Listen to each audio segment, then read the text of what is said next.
سلامونه ستړي مشئ وخت مو په خیر پام وکړئ د یاران ټي وي یوټیوب چینل څخه د نن ورځې درې تازه مهمو خبرونو ته. شپږ دېرش ټنه به کیفیته وریجې بیرته پاکستان ته مسترد شوې.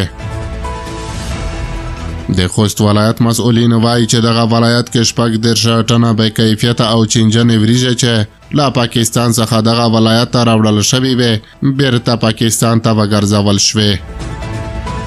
د خوست ولایت مقام څخه په خپاره شوې خبرپاڼه کې ویل شوې د کرنې اوبو لګولو او مالدارۍ ریاست اړوند غلام خان بندر نباتي کرنتین مدیریت کارکوونکو له لوري دغه وریجې بیرته پاکستان ته ګرځول شوې دي. په خبرپاڼه کې زیاته شوې چې د نباتي کرنتین کارمندانو له لوري له نږدې چک او کنټرول وروسته چې یاده سیله وریجه په نباتي حشراتو او چینجیو ککړه وه له همدې امله بیرته پاکستان ته وګرځول شوه. خبرپاڼه کې له ټولو سوداګرو څخه غوښتنه شوې چې هېواد ته د باکیفیته او روغ محصولات وارد کړي. په یو بل خبر کې اورئ چې په چین کې د چاقو په برید کې 8 تنه وژل شوي او 12 کسان نورو ټپیان شوي دي. په چین کې پولیس وایي چې د دې هېواد په ختیځ کې شنبه نومبر 14 یو مسلکي ښوونځي کې د چاقو په برید کې لږ تر لږه 8 تنه وژل شوي او 12 کسان نورو ټپیان شوي دي. پولیس وایي چې برید د همدې ښوونځي یو پخواني زده کوونکي کړی چې تر برید وروسته پولیسو نیولی او پوښتنې ترې روانې دي. د پولیسو په اعلامیه کې ویل شوي چې دا پیښه په سیمه ییز وخت شنبه ماښام د هنرونو او ټیکنالوژۍ په مسلکي انسټیټیوټ کې شوې ده. پولیسو ویلي چې بریدګر د همدې ښوونځي یو پخوانی زده کوونکی و چې عمر یې 21 کاله و او ټاکل شوی و چې په روان میلادي کال کې فارغ شوی وی خو په ازموینو کې ناکام شوی و. په اعلامیه کې د بریدګر په هکله ویل شوي هغه د غوسې څرګندولو لپاره بیرته ښوونځي ته راغلی او دا قتلونه یې کړي دي. په چین کې د تشدد دغسې پیښې چې د چاقو څخه پکې کار اخیستل کېږي معمولا نه کېږي ځکه چې حکومت په وسلو جدي کنټرول لګولی خو داسې پیښې بیا ډېرې لږه کېږي چې ډېر کسان پکې وژل کېږي. په همدې روانې اونۍ کې یو 22 کلن سړي د ژوهي په ښار کې چې د چین په جنوب کې پروت دی خلک په موټر ووهل او لږ تر لږه 15 تنه یې ووژل او 40 کسان نورو ټپیان شول. وروستی خبره ده چې قطر او ترکیې په افغانستان کې د ټولګاډونه حکومت پر جوړېدو ټینګار کړی.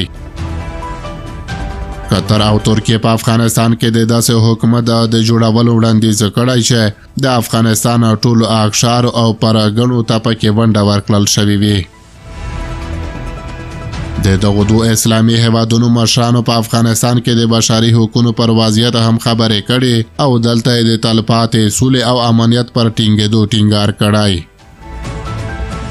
د قطر امیر تمیم بن حمد ال ثانی او د ترکیې ولسمشر رجب طیب اردوغان په ترکیه کې د یوې ګډې اعلامیې په خپرولو سره د سرپرست حکومت له لوري د افغانانو اساسي حقوقو ته درناوی مهم بللی او ترڅنګ یې له افغانستان سره د بشري مرستو د دوام غوښتنه هم کړې.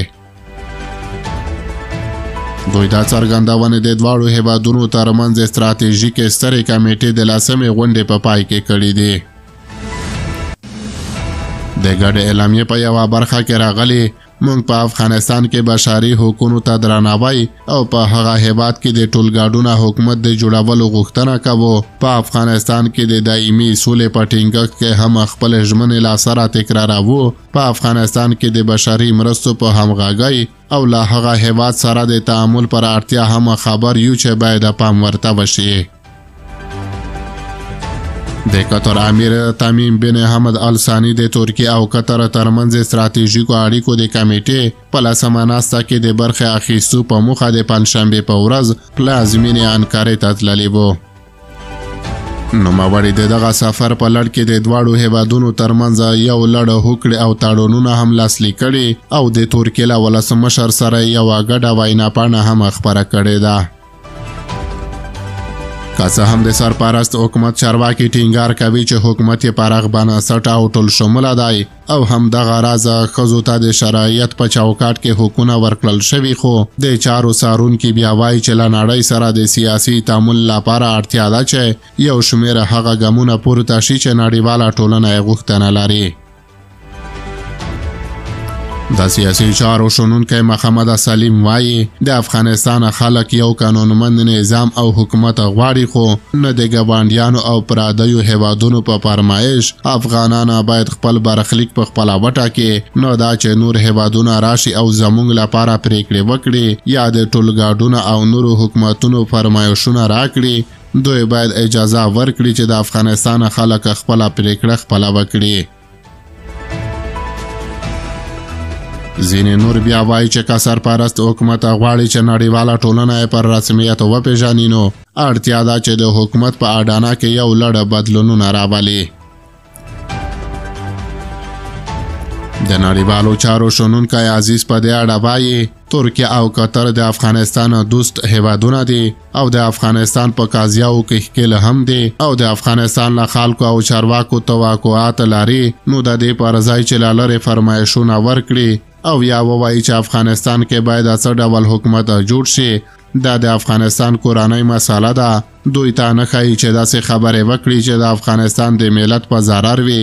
ښه خبره دا ده چې دوی همکاري وکړي، راشي د افغانستان له ملت سره او د اسلامي امارت له چارواکو سره په یوه پروګرام او میکانیزم باندې کار وکړي. البته که واقعا په افغانستان کې اصلاحات او ترقي غواړي یا غواړي تعامل وکړي او یا که غواړي افغانستان پر رسمیت وپېژني، نو لاره ورته خلاصه ده او کولی شي راشي او په ډېر اخلاص تندي باندې خپلې خبرې وکړي. افغانان هم له دوی توقع لري باید عملي مرستې وکړي.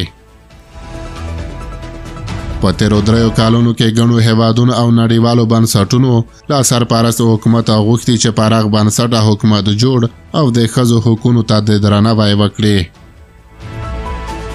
خو د افغانستان اسلامي امارت تل خپل حکومت ټولګاډونه بللی او په دې برخه کې د نړیوالو وړاندیزونه په خپلو کورنیو چارو کې لاسوهنه ګڼلې ده.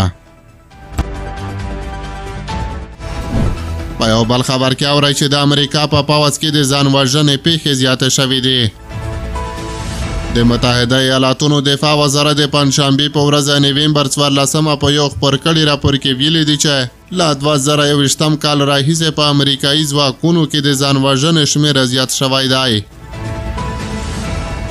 د دغه راپور په اساس په 2023 کال کې 523 امریکایي پوځیانو برحاله او احتیاطي ځانونه وژلي دي. دا شمېر په 2022 کال کې 493 تنه و. په 2023 کال کې لږ تر لږه 363 تنه برحاله پوځیانو ځانونه وژلي، خو په 2022 کال کې بیا دا شمېر 311 تنه و. په اوسط ډول په 2023 کال کې په هرو 100,000 برحاله پوځیانو کې 26 تنه ځان وژنه کړې، په داسې حال کې چې په 2011 کال کې بیا د هرو 100,000 پوځیانو کې د ځان وژنې 19 پیښې ثبت شوې وې. چارواکي وایي چې د ځان وژنې دا پیښې چې د جنس او عمر له پلوه محاسبه کړي په امریکا کې د ځان وژنې له عمومي شمېرو سره برابرې دي. په متحده ایالاتونو کې تر ډیره نارینه‌وو او ځوانانو ځانونه وژلي او اکثریت یې په وسلو باندې خپل ژوند ته د پای ټکی ایښی دی.